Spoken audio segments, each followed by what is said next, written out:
Greetings, comrades, and I welcome all of you to the 6th anniversary of the National Unity Platform. Although I'm addressing you from exile, I want to thank all of you for being part of this journey.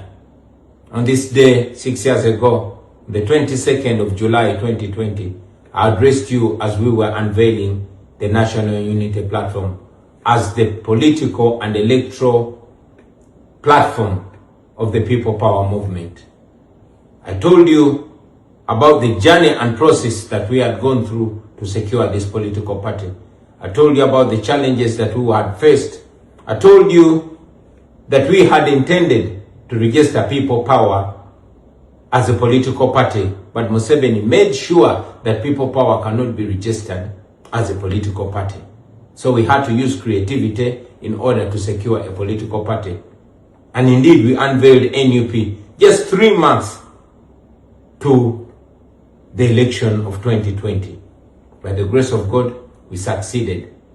I told you about our identity and I made it clear that we were not a political party, but we had a political party. I explained that we were larger than just a political party.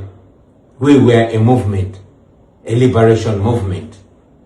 I explained our mission, that our mission was not to be just another opposition political party, but a movement that was intending to put an end to the Museveni dictatorship that had turned our country into a shameful spectacle across the globe.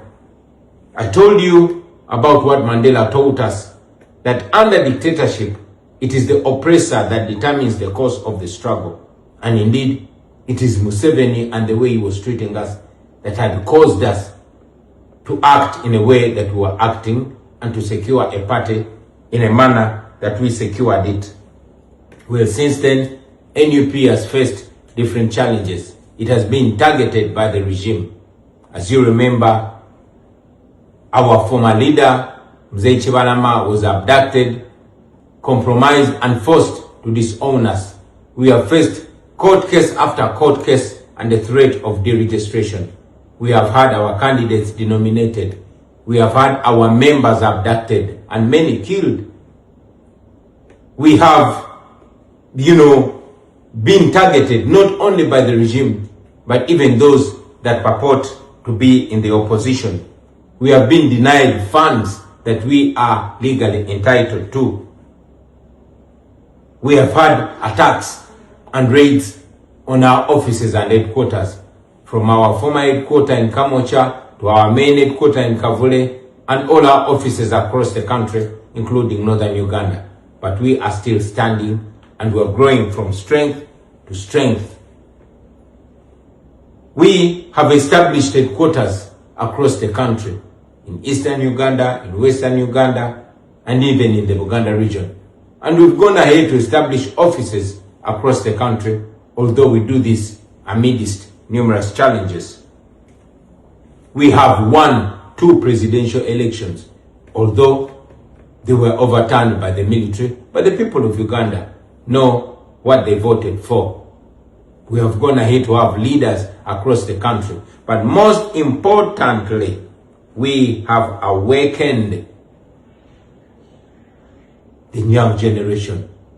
We have awakened the people of Uganda. We've made them know that politics is not just something that they have to live for the so-called intellectuals. It is something that determines their life. We have established and strengthened our diaspora wing. And indeed, it is the diaspora that has played a huge role in the continuous survival of the National Unity Platform. We salute them.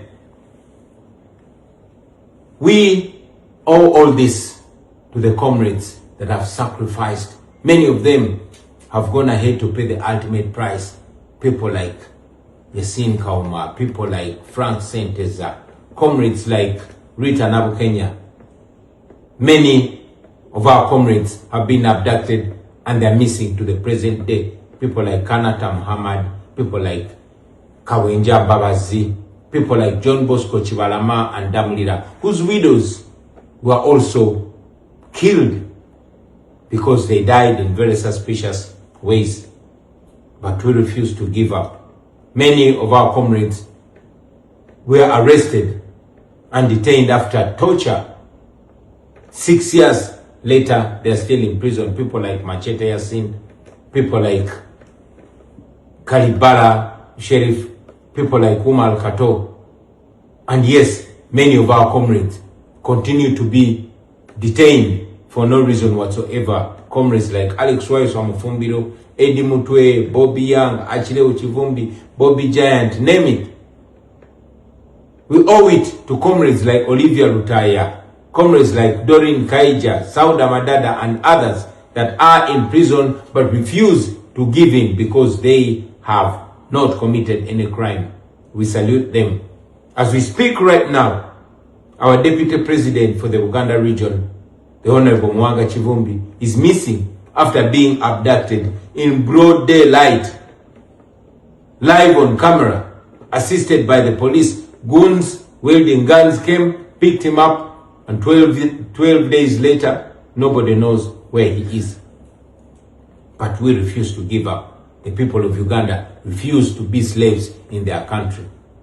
I want to thank the leadership of the National Unity Platform, my fellow leaders that have continued to offer leadership and hold fort even where I am not. We salute you. I want to salute my Deputy Presidents, Mama Lina Zedriga, for representing and leading us through challenging times.